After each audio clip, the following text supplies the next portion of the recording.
Good morning, everybody. My name is Charles Rather, Managing Partner at Hallandale Group.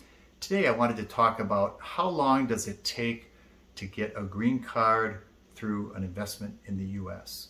So there's several visa options that allow you to get temporary status or permanent status, i.e. a green card, through investments in a business.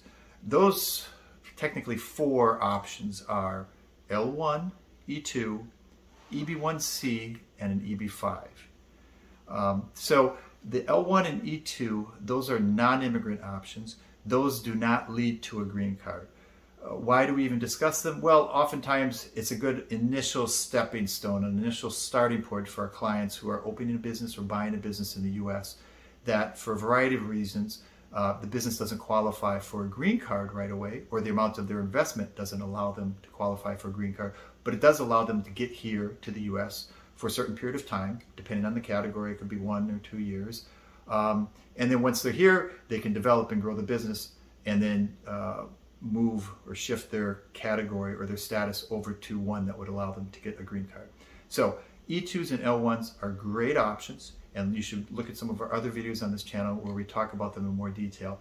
But the one downside, if you consider it a downside, is they don't allow you to get a green card. So if you want to make an investment in the U.S. or buy or build up a business, what are the best green card options? So the two remaining options are what I mentioned, the EB1C and the EB5. So EB1C is really a very good option, but it's relatively rare. From my experience working 15 years, I'm surprised we don't have more EB1C applications, but I've come to realize that from an immigration perspective, EB1C is really a pretty good option and it's relatively fast. But from a business perspective, it's generally difficult for our clients to especially purchase a business that meets the EB1C criteria. They could start their business from scratch and then grow it from there, but that's very unpredictable. So let's talk a little bit. What is an EB1C? It means that you have a business in the U.S. that has been operating at least a year, has probably at least 8 employees, ideally maybe 10 or so, and there's no minimum number, but from our experience, if you've got less than 8, it's really pretty risky. So you want at least 8 employees or more, and these employees have to be engaged in different activities and different functions. So you can't have 8 carpet cleaners, for example, or 8 carpenters.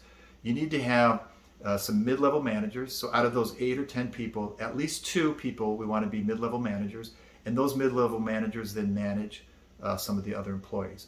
And there's some other requirements about education, their job duties, so I won't go into all those details. But the main things to keep in mind is the business is working for at least a year, operating in the U.S., that you have that structure.